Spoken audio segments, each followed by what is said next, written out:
Ma'am যে একটা math দিছিল ইউ কিউ এর অ্যাসাইনমেন্টে, সেটা অঙ্কটা বুঝো।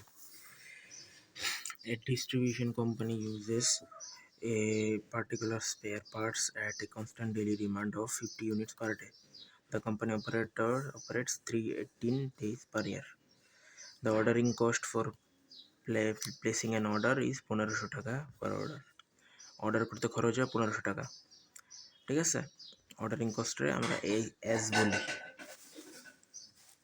আর অ্যানুয়াল ডিমান্ডে বলি ডি। এইচ হচ্ছে হোল্ডিং কস্ট, কিউ মানে ইও কিউ এই জায়গাতে, আর C unit price. Okay, so the annual holding cost is 22% of the unit purchase price, ঠিক আছে। Determine the optimal quantity order quantity using the EOQ model with all unit quantity discount and calculate the minimum total annual inventory cost. তো বলতেছে 0 থেকে 1999 units হলে এত টাকা, এত রেঞ্জের মধ্যে এত টাকা, মানে যত বেশি নেব তত টাকা কম হবে আমার খরচ হবে। কিন্তু আমার এগুলোর মধ্যে কোনটা সব থেকে বেস্ট হয় সেটা আমার বাঁচতে হবে, এটা হচ্ছে চ্যালেঞ্জ।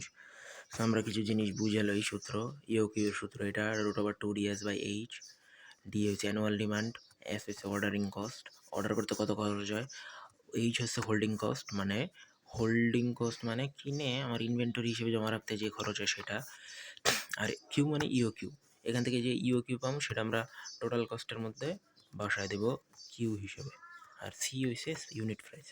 টোটাল কস্ট শব্দের এটার ফুল ফর্মুলা হলো Q/2, কিউ এর জায়গায় ইউকিউ বসবে, এইচ হচ্ছে holding cost plus D/Q into S ordering cost plus D into C. H এর ভ্যালুটা আবার আমার কীভাবে বার করতে হবে, এইচ ইন্টু সি, ঠিক আছে।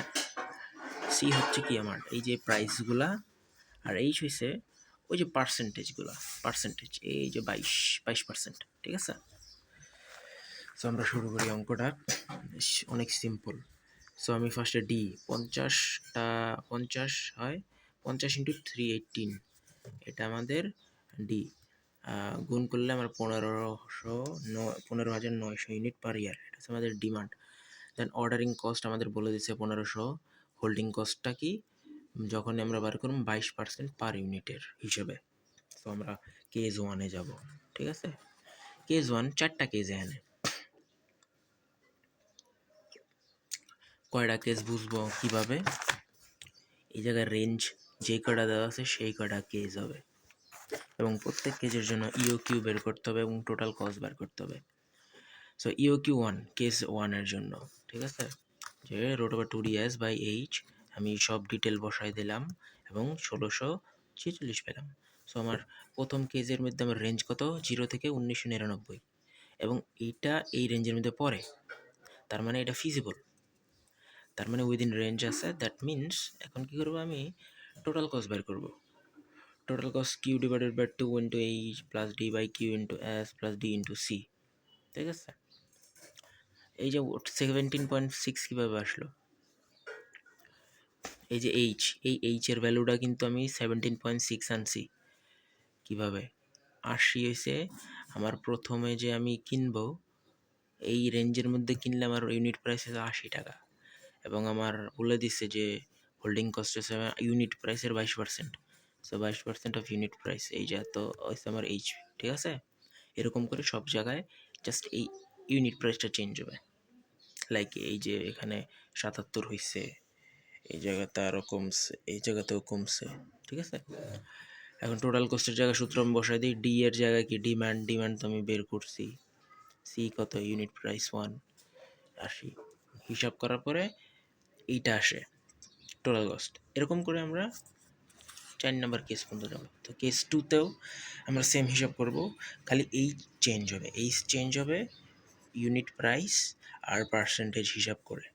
দেন এইটার রেজাল্ট আসে, আমরা কম্পেয়ার করবো এটা ভিতরে যায় কি না। যেহেতু যায় না, 2000 থেকে 3999-এর মধ্যে যায় না, যখন যায় না তখন আমরা কিউ এর ভ্যালু কী ধরবো, তখন আমরা কিউ এর ভ্যালু ধরবো এই রেঞ্জের প্রথম লাইনটা 2000, ঠিক আছে। সব ক্ষেত্রে একই নিয়ম। দেন টোটাল কস্ট আমি এরকম সূত্রে অ্যাপ্লাই করে এটা আসে, ঠিক আছে। এই সূত্রে টোটাল কস্টের কিউ এর ভ্যালু এটা হবে 2000। বাকি সব সেম। সি এর ভ্যালুটা খালি চেঞ্জ হবে, সেটা হবে কত 77 ইউনিট প্রাইস। ওকে, এরকম করে দেন এটা আসে। দেন কেস 3 এর ক্ষেত্রেও সেম, 2ds/h ইউনিট প্রাইস হিসাব করে এইচ এর ভ্যালু বার করব, বের করে দেখি 1712 আমার রেঞ্জের মধ্যে আসে না, তাই আমি এইটারেই 4 কেড়ে কিউব ধরলাম। দেন টোটাল কিউব বার করলে, টোটাল কস্ট বার করলে এটা আসে।